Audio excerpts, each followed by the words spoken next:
السلام عليكم ورحمة الله وبركاته. أعزتي، في هذا الفيلم سأستعرض معكم تقنية مهمة جدا ورائعة وتحسن أداء البرامج التي تصنعها في بيئة VBA والأكسس. هذه التقنية تسمح لكم بالتعامل بشكل احترافي، وهي حل نهائي لتجويد وتحسين مربعات التحرير والسرد. وتلاحظون أعزتي أن مربعات التحرير والسرد أضافت مايكروسوفت زرا صغيرا يظهر في الزاوية السفلى لها. هذا الزر يسمح للمستخدمين بإضافة بيانات جديدة إلى مصدر بيانات مربع التحرير والسرد. ولكن بشكل عام التقنيات الجاهزة تفتقر إلى بعض المزايا والإمكانيات التي يمكن أن يصنعها المبرمج بنفسه. لذلك قمت بالاستغناء عن هذه التقنية الجاهزة التي صنعتها مايكروسوفت، وصنعت لنفسي تقنية خاصة رائعة يمكن عبرها التحكم بشكل كامل بتصرف مربعات التحرير والسرد. سأجرب معكم الآن إضافة معلومة جديدة، مثلا عبد الفتاح، هذا مربع تحرير وسرد، محمود كامل. وتلاحظون أنني بمجرد الضغط على مفتاح تاب أو الانتقال إلى موضع آخر ضمن هذه النافذة يسألني الأكسس هذا السؤال، ويطلب مني الإذن بإضافة هذه المعلومة إلى القائمة، لأنني أضيف كلاما جديدا ليس ضمن القائمة. وهنا يتيح لي إلغاء الإضافة أو الاستمرار بها. سأستمر أمامكم الآن، وصارت هذه الجملة أو العبارة ضمن القائمة مباشرة بدون أي مشاكل ولا أي تبعات ولا أي شيء. وهذه التقنية فيها أمور أخرى رائعة، منها فحص الكلمات والتأكد أنها لا تشابه كلمات مذكورة سابقا في القائمة، ولو حتى قريبة منها، مستفيدة من كل الدوال التي صنعناها سابقا لمعالجة النصوص. تعالوا معي أعزتي، سأغير هذا النموذج إلى طريقة عرض التصميم، ودعوني أشاهد معكم مربع التحرير والسرد هذا، وسأطلعكم على مصدر بياناته. مصدر بيانات هذا جدول اسمه some people، ويأخذ حقلين، مفتاحا أساسي مخفي كما علمتم، والنص الحقيقي الذي سيرتبه تصاعديا. كما يمكنكم هنا معاينة البيانات كما ستظهر في مربع التحرير والسرد، وتلاحظون أنها مرتبة تصاعديا حسب النصوص وليس حسب المفاتيح الأساسية، لأن المفاتيح الأساسية أساسا ليست مهمة بالنسبة للمستخدم، ولا يطلب منه النظر إليها على الإطلاق. سيتعامل مع النصوص الحقيقية مباشرة. وتلاحظون أيضا أن الإيفنت بروسيجر، وهي البرمجة التي ترافق التعامل مع مربع التحرير والسرد، ستلاحظون أنها تتضمن سطرا واحدا فقط، وهو استدعاء للدالة answer me. هذه الدالة هي ما سنقوم بصناعته الآن في هذا الفيلم. هذه الدالة تلاحظون أنها بكل بساطة تأخذ مسمى الكنترول الذي طلبها. هذا هو الكنترول to people underscore item people. هذا مسمى الكنترول في النافذة، وقد طلبت هذا الكنترول كعامل الأول، ثم مررت له new data. new data هو أحد عوامل الإجرائية not in list، ومررت له أيضا اسم الجدول الذي ستتعامل معه هذه الدالة لتضيف المعلومة الجديدة. ولو ذهبنا معكم إلى تعريف هذه الدالة تشاهدون أن هذه الدالة كما هو أمامكم تقوم بهذا العمل وتقوم بإجراءات المقارنة وما إلى ذلك. سنحاول معكم في هذا الفيلم أن نبني هذه الدالة خطوة فخطوة لكي نفهم بشكل كامل كل ما تقوم به وكيف توصلنا إليها على مقولة المثل الذي المشهور: الحاجة أم الاختراع. فابقوا معي أعزتي لتشاهدوا كيفية صناعة دالة من هذا النوع. الآن سأحاول أن أصنع هذه الدالة وأطبقها عمليا على مربع التحرير والسرد هذا الذي صنعناه في فيلم سابق لنموذج يونتس، بحيث يمكنني أن أمرر له نصا مغايرا لما تقدمه القائمة، وسيقوم بإضافة ذلك النص تماما على غرار ما شاهدتم قبل قليل.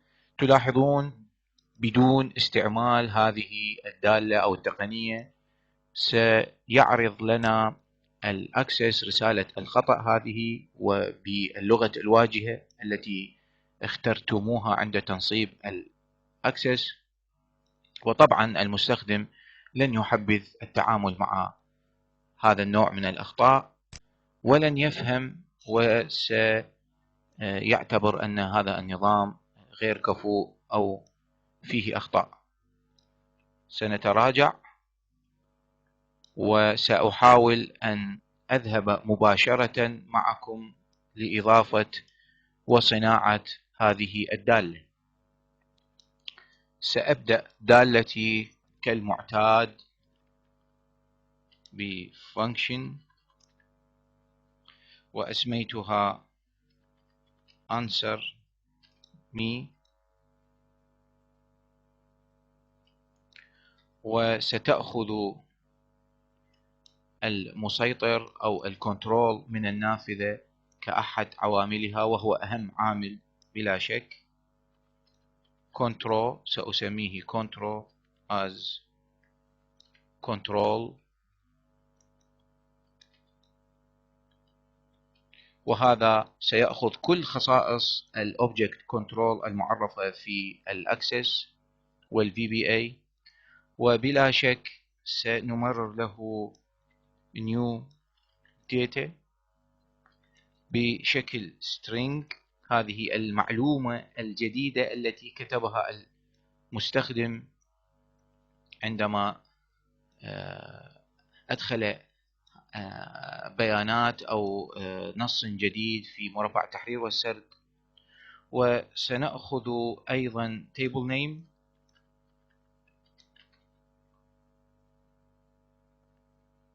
as string. سنمرر لهذه الدالة بلا شك اسم الجدول الذي ستقوم بفتحه لإضافة المعلومة الجديدة.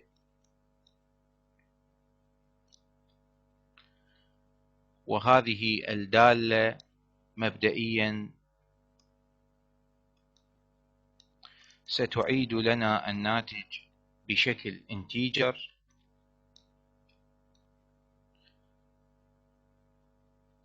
طبعا قد تتساءلون لماذا تعيد انتيجر أساسا؟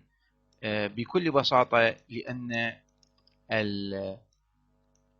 الريسبونس وهو أحد العوامل في الإجرائية not in list من نوع integer، ولكي تتعرف عزيزي المشاهد على معنى ما أقصده، سأذهب معك هنا إلى التصميم وسأشاهد هذا الكنترول وهذه الإيفنت procedures و not in list سأفترض أنه يتضمن event procedure، وتلاحظ هنا بأن الريسبونس وهو ما ذكرته قبل قليل هو من نوع integer، فإذا الدالة هذه ستعيد لنا integer. الريسبونس هو هنا شيء مهم، ينبغي وضع قيمة له. هذه القيمة سيتخذها الأكسس كمقياس لما حدث عند إضافة العنصر أو المعلومة الجديدة عند استدعاء هذا الحدث. طبعا سيقرر هنا عبر مراجعة الريسبونس variable فيما لو نجحت عملية الإضافة ويمكن الاستمرار، أو أن العملية فشلت وعليه أن يعرض رسالة خطأ أو يخبر المستخدم بشيء ما، أو أي ما معناه أنها ستساعده في تقرير المرحلة القادمة بعد أن حدثت إضافة جديدة ليست ضمن القائمة. الآن دعونا نعود ونكمل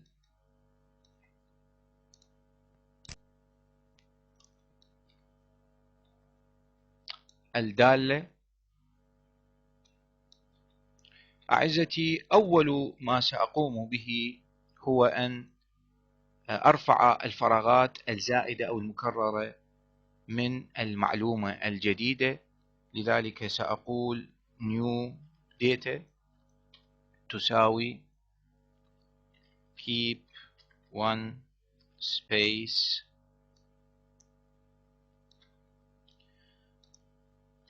new data. هذه الدالة شرحناها في فيلم سابق، تقوم بإزالة الفراغات المتكررة، أو ما معناه تحافظ على فراغ واحد بين الكلمات، لا نريد فراغات كثيرة. هذه طبعا أحد تقنيات إزالة الأخطاء البشرية عند إدخال البيانات من قبل المستخدمين.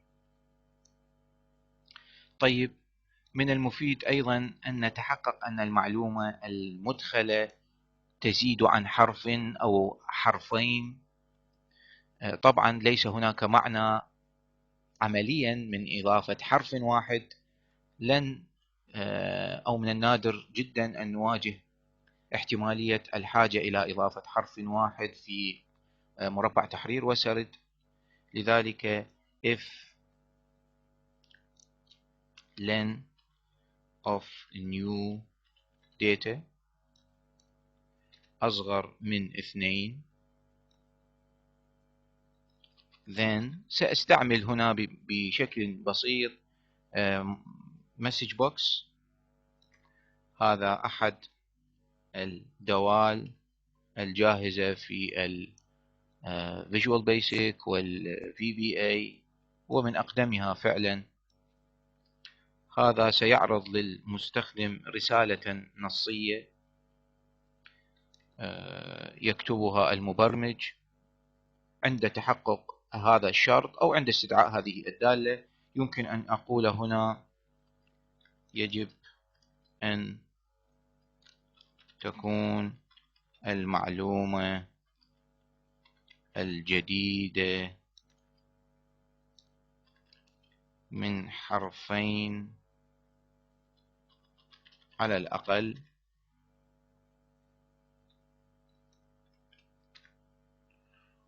وهنا ستكون هذه الرسالة النصية بشكل VB information زائدا. بما أنني كتبتها باللغة العربية سأختار VB message box right حتى تظهر بمحاذاة من اليمين إلى اليسار message box right.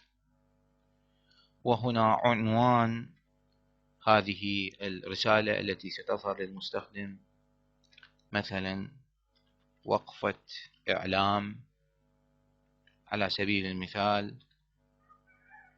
وما دمنا قد رفضنا إدخال المستخدم هذا وكانت عدد الحروف المدخلة قل عن 2 أي 1، فسأتراجع عن هذه الإضافة.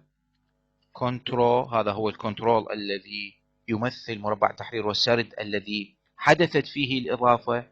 سألغي هذه الإضافة برمجيا كأنني ضغطت على كنترول Z أو undo، هذه الأندو. وبكل بساطة لن أكمل باقي الدالة، سأخرج exit function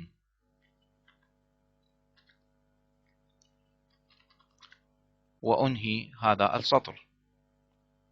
بهذا الشكل تخلصنا من احتمالية إدخال حرف واحد فقط في مربع التحرير والسرد، وعالجنا الموضوع بسطر واحد. الآن أعزتي دعونا نسأل المستخدم ونأخذ موافقته بإضافة هذه المعلومة الجديدة. لذلك سأستعمل المسج بوكس مرة أخرى، فإن وافق أستمر في إجراءات الإضافة، وإن رفض كأنه أدخل معلومة خاطئة إملائيا أو تراجع أو غير رأيه. لذلك سيكون له الخيار ويكون مختارا بين الاستمرار بالإضافة أو تركها. سأعرض عليه الأمر بشكل كما لاحظتم. سأحاول التقيد بما نفذناه قبل قليل. العبارة التي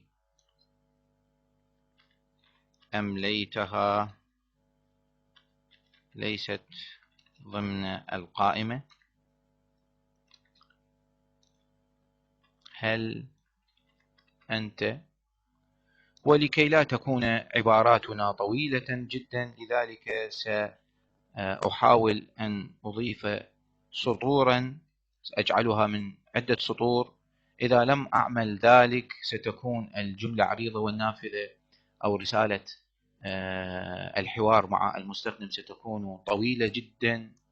سأستعمل هنا متغير أو constant بالأحرى معرف سابقا في ال VBA هو VB new line. هذا سيضمن لي أن يبدأ بسطر جديد ما بعده. أيضا هنا سأستمر بإضافة النص الذي بدأته قبل قليل. هل أنت؟ كتبناها متأكد من صحتها،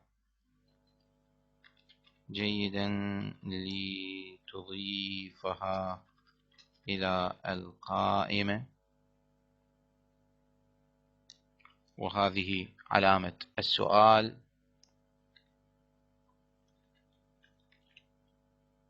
وهنا الفارزة. إذن سنحدد ماهية هذه الرسالة. ستكون رسالة استفهامية، سنستعمل exclamation. ويمكنني هنا طبعا بلا شك أن أختار عدة معايير وأتحكم بطريقة إظهار الرسالة. أيضا هي من اليمين إلى اليسار message box right. وسأتحكم بالأزرار التي تظهر، لذلك أريد أن تظهر لي OK and cancel. هذا سيتحكم ب VB OK and cancel OK and cancel. وعنوان هذه الرسالة ممكن أن أختار وقفة سؤال أو أي شيء يعجبكم. طبعا سأغلق هذا القوس، وما دمت قد بدأت هذا السطر بالF فلا بد لي أن أضع له قيمة. نتيجة هذه العبارة ستكون true false. سأختار هنا أنها تساوي VB OK. فإن كانت تساوي VB OK أي إن كان ناتج الإجابة على هذا السؤال OK، then سيستمر بكل خطوات إضافة العبارة الجديدة. سنكتب هذه الخطوات هنا، ونأخذ بنظر الاعتبار أيضا else، أي أن المستخدم رفض الإضافة سنحسب حسابها بعد else and if. أعزتي، ما دام التفريعة else بسيطة جدا سنكتبها معكم الآن. سأعطي لهذه الدالة ناتجا معناه أن الإضافة فشلت لذلك أو رفضت، لذلك سأقول بكل صراحة answer me، هذا اسم الدالة. عندما تستدعي اسم الدالة داخلها معناها تريد أن ترجع هذه القيمة وتخرج وينتهي الأمر. سأستعمل هنا أحد الثوابت المعرفة في ال VBA.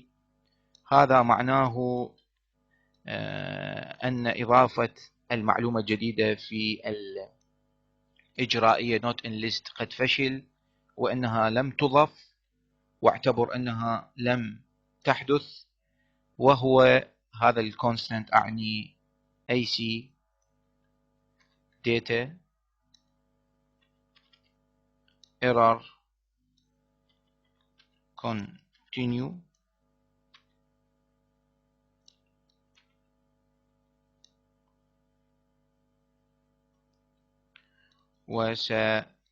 وسأتراجع أيضا عن الإضافة control.undo.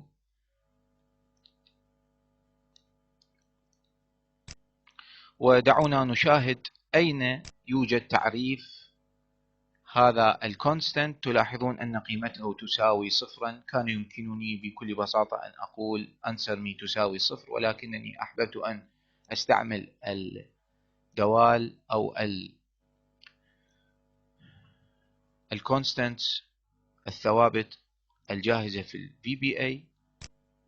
هنا أعزتي سنحاول أن نلتزم بالوصايا الأساسية للمبرمجين المحترفين.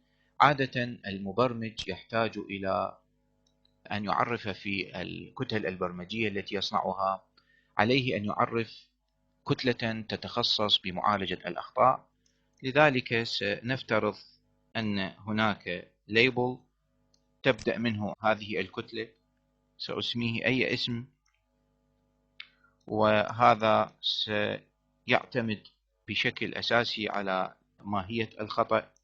لذلك سأفتحه select case error dot number، بحيث يمكنني عند مراجعة رقم الخطأ إجراء ما يحتاجه هذا الخطأ من معالجة. ولا ننسى ال end select، وهنا case else. لن أتطرق معكم الآن أعزتي إلى هذه المعالجات، قد نتركها إلى فيلم آخر. ليس الأمر هنا ذو أهمية بحد ذاته، لكن المهم في هذا الفيلم هو صناعة الدالة أساسا. طبعا تعلمون أن معالجات الأخطاء ضرورية عموما، لذلك هنا سأنطلق وأوجه ال VBA إلى أن يذهب إلى الليبل لابا عند حدوث خطأ عبر هذه الجملة on error go to لابا. طيب، بعد ذلك أريد طبعا من ال VBA أن يقوم بالإجراءات التالية بصمت. سأمنع للحظات قليلة أي رسائل عائدة إلى المستخدم قد تعرقل عملية الإضافة. يمكن أن أستعمل هذا الأمر do cmd dot set warnings. هذا إذا مررت له صفرا سيقوم ال VBA بكل الإجراءات التالية بدون أن يعرض قوائم ويأخذ موافقات من المستخدم، ولكن ينبغي أن أتذكر بشكل كامل بعد أن أنهي كل الأعمال التي أريدها لا بد لي أن أتذكر من استعادة التصرف الافتراضي للأكسس عبر تمرير do command set warnings -1 أو true، بحيث سيقوم الأكسس بالتصرف الافتراضي الطبيعي، وهو مساءلة المستخدم عن الإضافات والحذف للبيانات وما إلى ذلك. طيب، هنا أعزتي سأحتاج إلى تعريف متغيرات وobjects، مثلا L as AD أو DB. هذه مكتبة كما علمتم، وهذا سأعرفه بمثابة record set سأخزن فيه بعض البيانات التي سأقرأها كما تشاهدون من الجداول. سأقوم بذلك لمقارنة المعلومة الجديدة بالمعلومات السابقة التي سبق حفظها في قاعدة البيانات، ولأقوم بهذه القراءة وتعبئة هذا الجدول أكيد أحتاج إلى تعريف connection variable as new. هذه كلمة new مهمة جدا. AD ODB dot connection، وسأضع هذا الكونكشن بمثابة الكونكشن اوبجكت لهذه قاعدة البيانات. سأقول set connection تساوي current project dot connection. الآن صرنا جاهزين لفتح الجداول وقراءتها عبر الأوبجكت L مستعملين الكونكشن con. طيب، سأقوم مباشرة بهذا الفتح L.open. تلاحظون أن الأوبن هو أحد الإجرائيات الجاهزة للريكورد سيت. سأقوم هنا بفتح التيبل نيم table name مباشرة، الذي مررته إلى الدالة أعلاه. هذا سيفتح الجدول الذي يمثل مصدر البيانات التي سنضيف إليها المعلومة الجديدة إن تحققت الشروط وكانت المعلومة الجديدة صحيحة. وهنا لا بد لي أن أمرر الأكتيف كونكشن. هذا الأكتيف كونكشن كما عرفناه سابقا، ولكي نتعامل بشكل صحيح مع هذا الجدول نحتاج إلى وضع قيمة للكيرسر تايب، والكيرسر تايب المناسبة هنا هي الأوبن كي سيت. يمكنكم الاطلاع على خصائص كل نوع من هذه الكيرسر تايبس بشكل كامل عبر مراجعة الهيلب. ودعونا نشاهد تعريف أو قيمة هذا الكونستنت. أعزتي، هذا كونستنت وقيمته 1. كان بإمكاننا الاستعاضة عن هذه الكلمة بإضافة 1 فقط. وما دمنا أعزتي بحاجة إلى إدخال بيانات في هذا الجدول، لا بد لنا من تحديد اللوج تايب. هذا اللوج تايب نوع القفل الذي سيضعه الأكسس على الجدول ما معناه كيف يتصرف مع الآخرين الذين يريدون إضافة بيانات إلى هذا الجدول ونحن في نفس الوقت نقوم بإدخال البيانات فيه. هل يمنعهم ريثما أكمل إضافة البيانات أم يسمح لهم بإضافة بيانات في سجلات جديدة وهكذا. طبعا القيمة المناسبة هي أعزتي ستكون optimistic، أي أنه سيسمح للآخرين بإضافة بيانات ولكن على سجلات جديدة أو تعديل سجلات، وليس هذا السجل الذي سأقوم بقراءته أو التنقل عليه. سيحجزه لي فقط ويسمح لي فقط بإجراء التعديلات عليه. ولو لاحظتم قيمة هذا الكونستنت ستجدون أنها 3، وكان بإمكاننا الاستغناء عن اختياره وإضافة 3 فقط.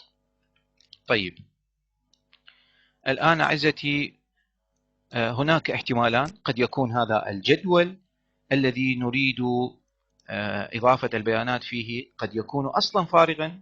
دعونا نتأكد. if l.record count يساوي 0 then هنا سأقوم بكل بساطة بإضافة label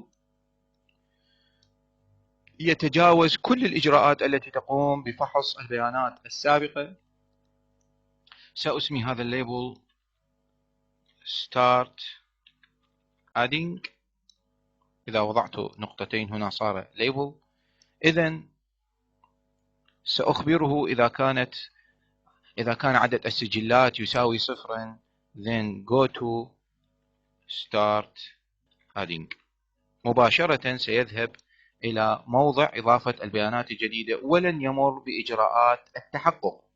لا داعي هنا لأي تحقق أو فحص للبيانات القديمة ومقارنتها بالمعلومة التي أدخلناها توا. طيب معناه إذا أكملنا في السطور التالية أن الجدول يتضمن معلومات جديدة. معناه أن الجدول يتضمن معلومات قديمة ونحن بصدد التحقق ومقارنة هذه المعلومات مع معلومتنا الجديدة.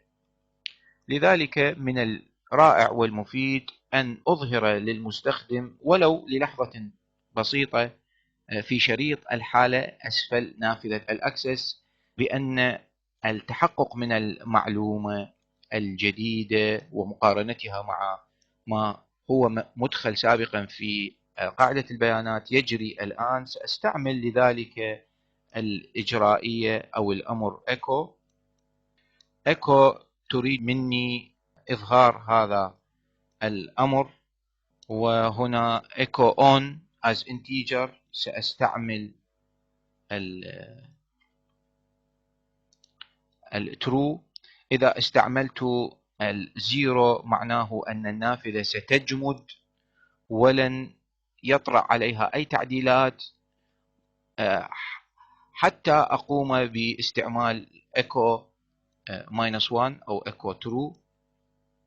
طبعا هذا الأمر خطير. إذا قمت بتجميد النافذة لابد لك من استعادتها، وإذا لم تستطع استعادتها سيبقى الأكسس يقوم بأعماله بدون إظهار أي ناتج أو إعلام المستخدم بأي تعديلات.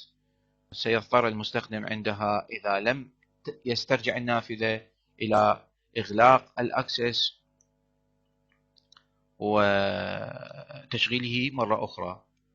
لذلك هنا استعملت -1. هذا -1 لن يقوم بتجميد النافذة. سأخبر المستخدم في شريط الحالة بأنه يجري الآن التحقق من المعلومة الجديدة أو أي جملة تعجبكم. هنا لغرض إجراء الفحص ومقارنة المعلومات القديمة والمعلومة الجديدة سأعرف بعض المتغيرات مثل S string معناه new data، ومتغير آخر s old data as string. وهنا أحتاج عدادا أستعمله في forNext، لذلك سأقوم بتعريفه هنا، مثلا j as long، وهنا for j تساوي 0 to control dot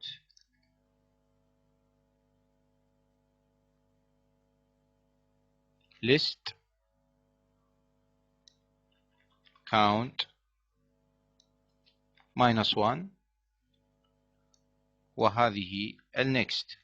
سأقوم بكل بساطة بأخذ دورة كاملة لفحص كل مكونات مربع التحرير والسرد من بيانات، وهناك list count، هذا سيعطيني عدد السطور التي يحتويها مربع التحرير والسرد التي يعرضها للمستخدم، واستعملت الصفر بدلا من الواحد لأن الفهرس أو الاندكس لمكونات هذه السطور يبدأ من الصفر وينتهي بعددها list count -1، وهذا سيضمن لي المرور بشكل كامل على جميع السطور أو الاحتمالات أو المعلومات التي يعرضها مربع التحرير والسرد. هنا سآخذ معلومة وأقارنها نصيا مع المعلومة الجديدة لأكتشف هل هي موجودة سابقا أم لا. طبعا أعزتي، كما ذكرت لكم في بداية هذا الفيلم أن الأكسس لا يقوم بهذه الإجراءات والمقارنات بطريقته الافتراضية لإضافة المعلومات الجديدة، وإنما يترك هذا الأمر على عاتق المبرمج. لذلك نحن نقوم هنا بإجراءات بديلة لتحسين تصرف مربعات التحرير والسرد وجعلها احترافية. هنا بكل بساطة سأقول old، ربما أحتاج إلى تعريف object أو variable آخر، سأسميه old data، يختلف عن s old data. old data سأقرأ الآن control dot column. هذه هي الطريقة الصحيحة لقراءة سطر واحد من أسطر مربع التحرير والسرد. هنا أعزتي الكولوم أو العمود الذي أقرأه ليس العمود 0 وإنما العمود 1، لأنكم علمتم أن 0 هو المفتاح الأساسي. عادة أعمدتنا المبنية في مربعات التحرير والسرد عادة ما تأخذ المفتاح الأساسي كالعمود الأول، ثم يأتي بعد ذلك عمود البيانات. لذلك سأرمز إلى العمود رقم 1 وهو العمود الثاني. وهنا يأتي دور الجي، أن الجي ستحدد السطر الذي يقرأه old data، يعني ستكون قيمته 0، معناه أعطني العمود الثاني والسطر الأول منه. كما علمتم أن الزيرو هو السطر الأول، ثم سيكون 1 السطر الثاني، ثم سيكون 2، وهكذا. هذا سيمر على جميع السطور في مربع التحرير والسرد بعد أن يقرأها واحدا واحدا. طيب، صار عندي all data وهو نص يتضمن السطر الأول أو المعلومة الأولى في مربع التحرير والسرد. هنا سأقوم بالمقارنات المطلوبة. وتعلمون في اللغة العربية أن هناك احتمالية إدخال المستخدم لكلمة تحتوي على ال للتحلية، ال للتعريف، وقد يكون مخزنا في قاعدة البيانات سابقا هذه الكلمة ولكن بدون التحلية، أو بوجود التحلية وقام المستخدم بإدخالها بدون التحلية. سنعتبر مبدئيا أن إدخال نفس الكلمة بفرق التحلية، نعتبر أن هذه الكلمة هي نفسها وسنرفض إضافتها، أو بالأحرى سنعتبر أن الإضافة لا داعي لها وأنها موجودة سابقا. لذلك سنقوم بهذا التحقق عبر كتابة if trunc 1000. هذه الدالة أعزتي كتبناها سابقا، يمكنكم الرجوع إلى الفيلم الخاص بها old data. هذه الدالة بكل بساطة ستزيل التعريف إن كانت موجودة من الكلمة. سأتحقق الآن بأن هذه الكلمة بدون التعريف هل هي تساوي trunc ألف للنيو داتا. نيو داتا أذكركم هو النص الذي أدخله المستخدم وسبب المرور على هذه الدالة في المقام الأول. طبعا قد لا يكفي هذا، سنضيف له AND شرطا آخر أن مطلق الفرق بين الكلمتين لا يزيد أو يقل عن 3. طول الكلمتين سنستخلصه عبر استعمال length of old data minus length of new data. إذا تحقق هذا الشرط أي then وهنا and if. إذا تحقق هذا الشرط معناه أن المستخدم أدخل نفس الكلمة ولكن بفرق التحلية، سواء كانت التحلية مكتوبة سابقا وأغفلها أو كان العكس لم تكن مكتوبة وأضافها. هنا أعزتي لمزيد من الضمان سنجري تدقيقا أخيرا if old data تساوي new data then سأوجه هذا الكنترول لتكون قيمته تماما ما توصلنا إليه عند الفحص. then control يساوي، هنا سنتحكم بما سيعرضه مربع التحرير والسرد، يساوي control أكيد سنعطيه المفتاح الأساسي وليس النص أعزتي.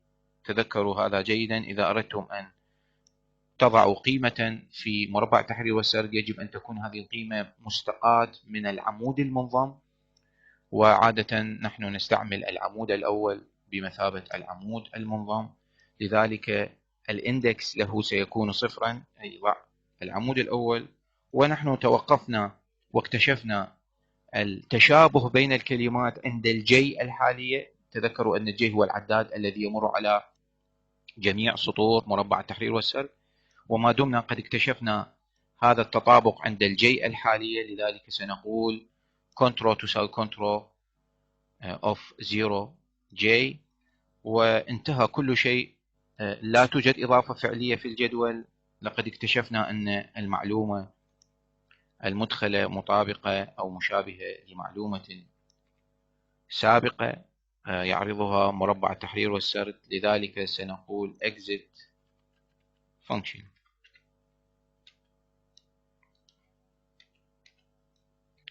لا ننسى أعزتي هنا نحن بحاجة إلى إغلاق الكونكشن. بعد أن نخبر ال VBA بأن الإضافة لم تحدث، تذكروا هنا أن الإضافة لم تحدث واكتشفنا أنه لا داعي لها. أكيد أن هذا الأمر سيكون قبل ال exit function، لذلك سنؤجل ال exit function. لا بد لنا من إغلاق ال L. لقد فتحنا ال L سابقا وهو ال record set L close، وأيضا ال con.close. طبعا أعزتي لا بد لنا قبل أن نوجه هذا المربع مربع التحرير والسرد ليأخذ قيمة المعلومة التي اكتشفنا مطابقتها لما أدخله المستخدم.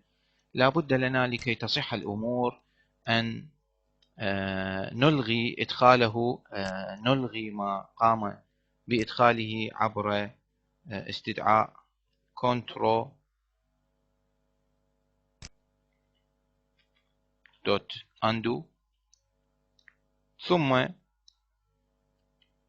نوجهه إلى قيمة جديدة. وهنا سنخبر ال VBA بأن عملية الإضافة لم تحدث. سنرجع هذه القيمة answer me تساوي AC data error added، كأن المستخدم رفض بنفسه الإضافة. هنا قام ال VBA بالتحقق من صحة المعلومة الجديدة ورفض الإضافة برمجيا.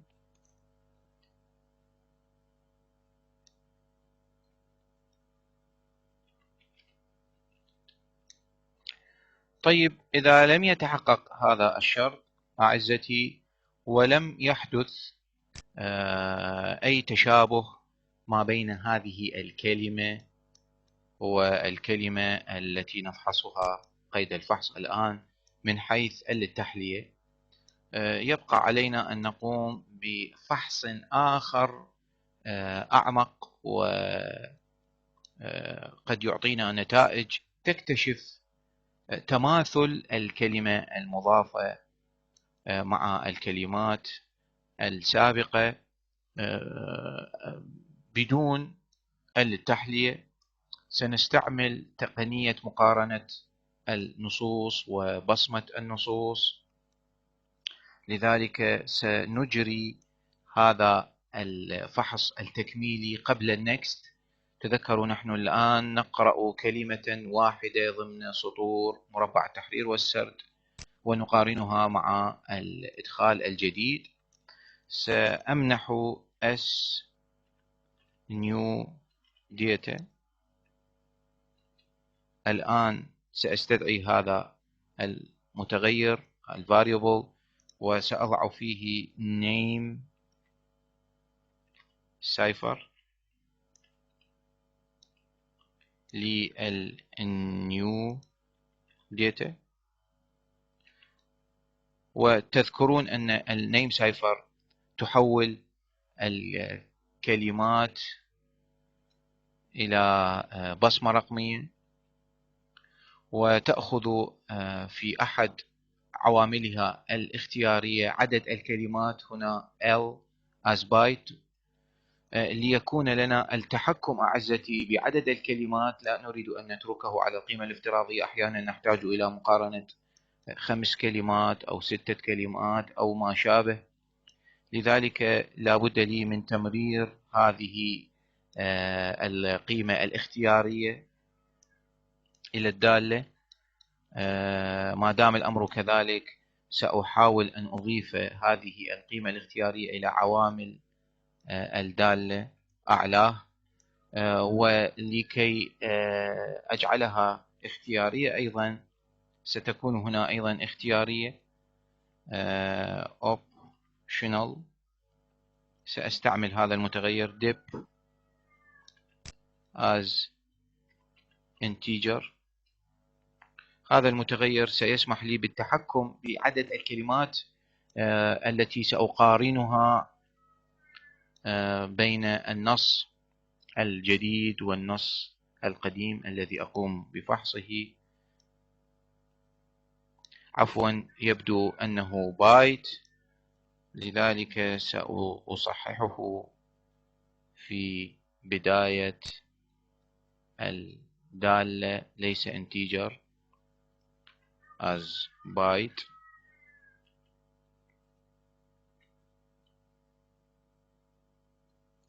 طيب، صار عندي s new data يساوي البصمة الرقمية للنيو داتا، وعلى نفس الغرار s old data سيساوي البصمة الرقمية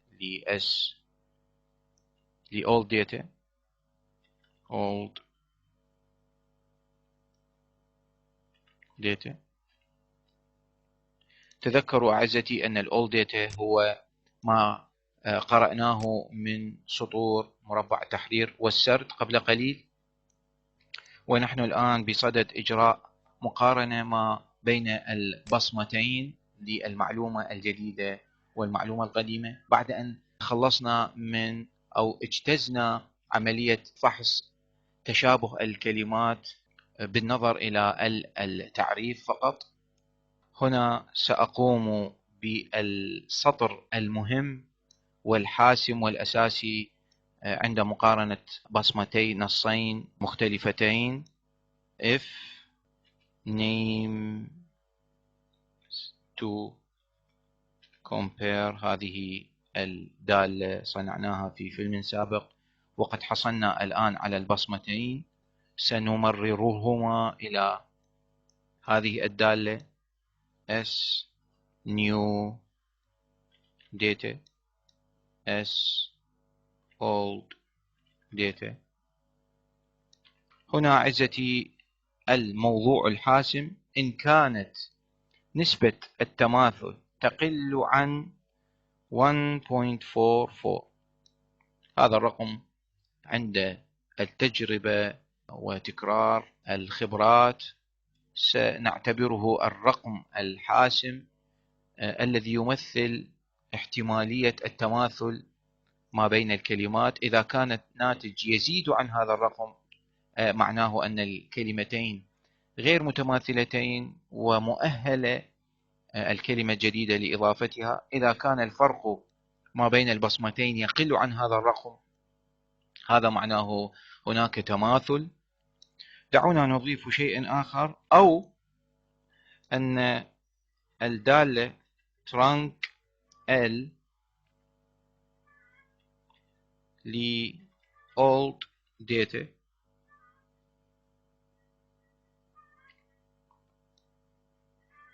تساوي trunc L، وهذه أيضا دالة عرفناها سابقا new data. إذا تحقق هذان الشرطان إذن، وهنا and if، إذن هذا معناه أن المعلومة الجديدة مشابهة لمعلومة سابقة، ونحن سنعتبر أن المعلومة السابقة هي التي تبقى، والمعلومة الجديدة سنعتبرها بمثابة مؤشر إلى اختيار المعلومة السابقة، لا داعي إذن لإضافتها.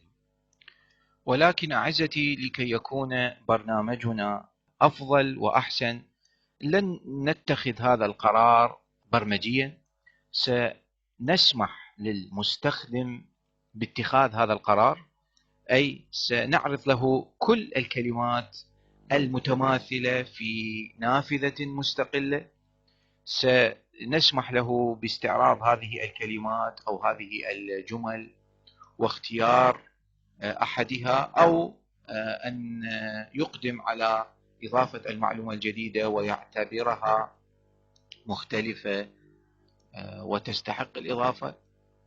طيب، كيف نقوم بهذا الأمر مع المستخدم؟ لا بد لنا من تجميع هذه الكلمات المتماثلة في جدول، ثم إظهار هذه الكلمات للمستخدم في نافذة بعد ذلك. فإذا أعزتي الأمر تطور وصار هناك حاجة لإضافة الكلمات إلى جدول وصناعة نموذج يستند إلى هذا الجدول، وهذا الموضوع بحد ذاته يتطلب شرحا مستقلا في فيلم آخر، لذلك سنؤجل هذا الأمر هنا. تذكروا هنا نحتاج إلى صناعة جدول يخزن الكلمات المتماثلة ونموذج يعرض هذه الكلمات المتماثلة لاحقا، لكي يسمح للمستخدم باختيار أحدها أو تجاوز الأمر واعتبار أن ما أضافه هو فريد ويستحق الإضافة.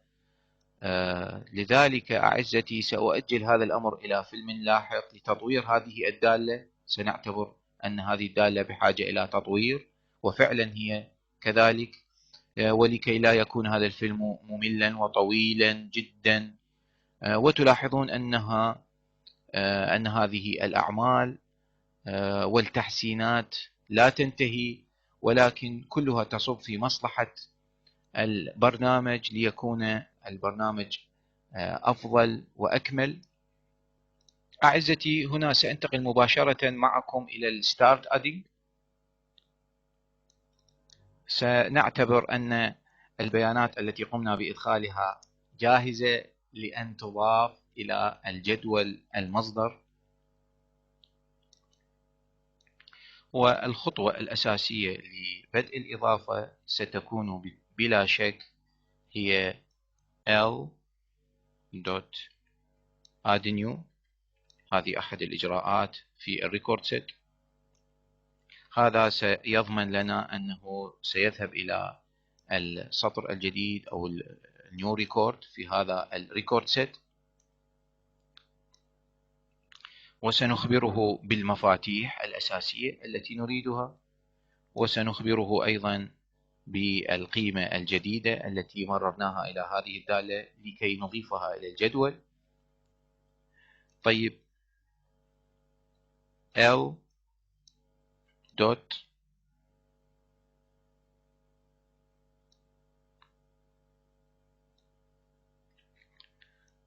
fields. استخدامنا أعزتي لل property fields يغنينا عن معرفة الأسماء التي اختارها المبرمج عند صناعة التيبل. الآن يمكننا الإشارة إلى الحقل الأول بدون معرفة اسمه. L fields of 0 يمثل العمود الأول في الجدول، وهو عادة عمود المفتاح الأساسي.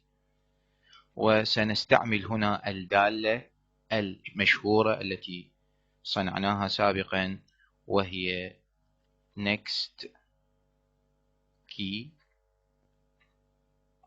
وسنمرر لها بلا شك التيبل نيم.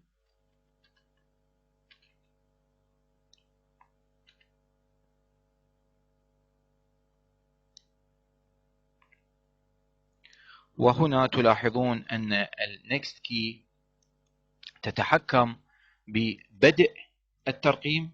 تلاحظون أنها تريد معاملا اختياريا وهو بدء الترقيم للمفتاح الأساسي. وجميل أيضا هنا أن يكون لنا هذا التحكم. قد نريد إضافة الكلمة الجديدة بترقيم خاص، لا نريدها أن تبدأ من الواحد مثلا 1 2 3، نريدها أن تبدأ بقيمة معينة. لذلك سأمرر أيضا هذه القيمة لدالتي هذه عبر استخدام الأوبشنال بارامتر. هذا أوبشنال بارامتر جديد، أوبشنال. سأستعمل start مثلا sm as long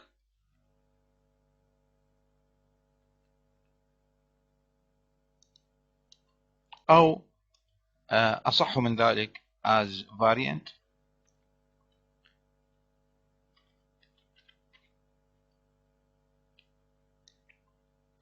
وسأمرر هذا للدالة next key عند استدعائها. بهذا الشكل سيمكن للمستخدم التحكم ببدء المفتاح الأساسي عند إضافة المعلومة الجديدة إلى الجدول.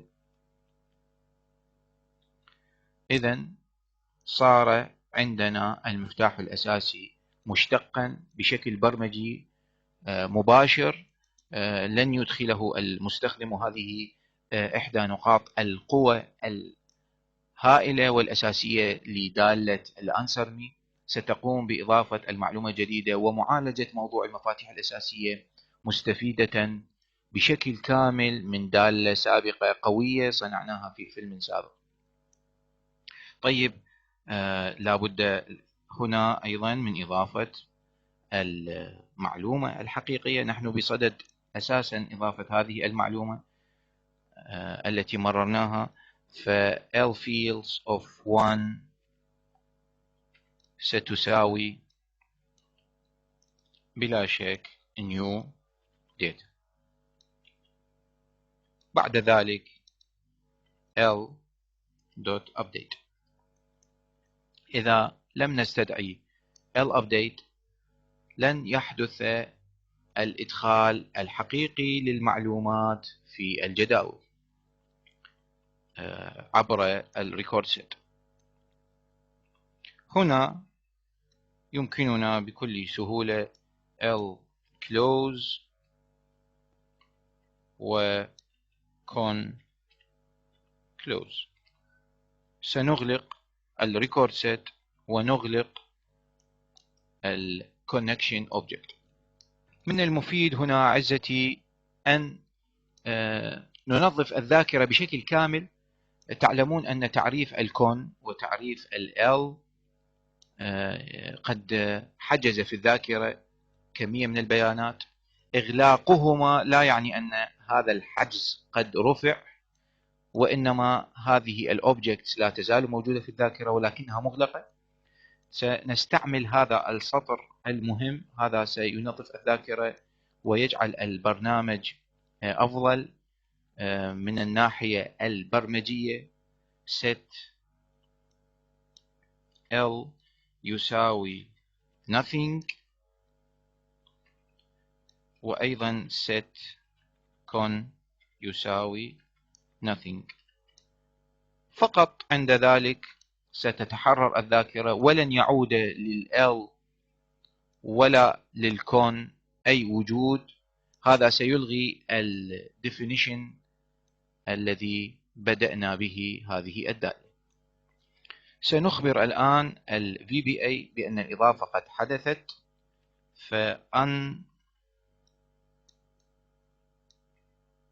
answer me ستعود بهذه القيمة AC data error added.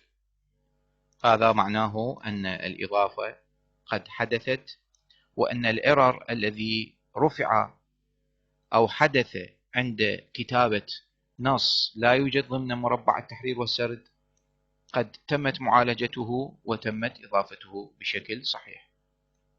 أعزتي، لم يبق هنا إلا استرجاع زمام الأمور من ال VBA بعد أن طلبنا منه عدم إشعار المستخدم بأي رسائل. سنقوم بال do cmd dot set warnings -1، أو يمكن أن تمرروا لها true، ثم بكل بساطة exit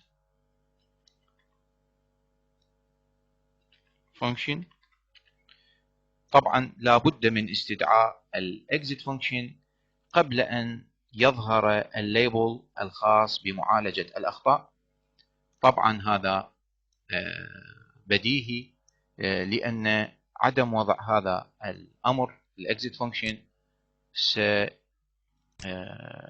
سيكمل تنفيذ الإجرائية ويمر على معالجة الأخطاء حتى لو لم تحدث. أعزتي، سألتقيكم في فيلم قادم بإذن الله لننظر كيف نحسن هذه الإجرائية ونضيف ما يتعلق بالاحتفاظ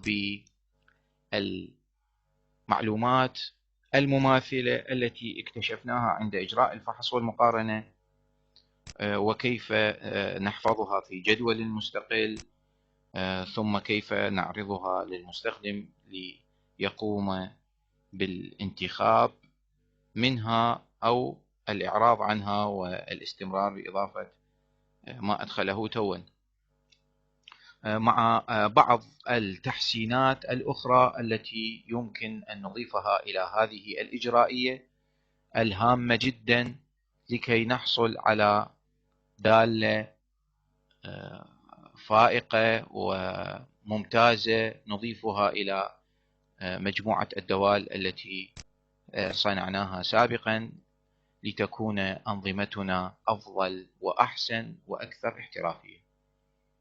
شكرا جزيلا لكم.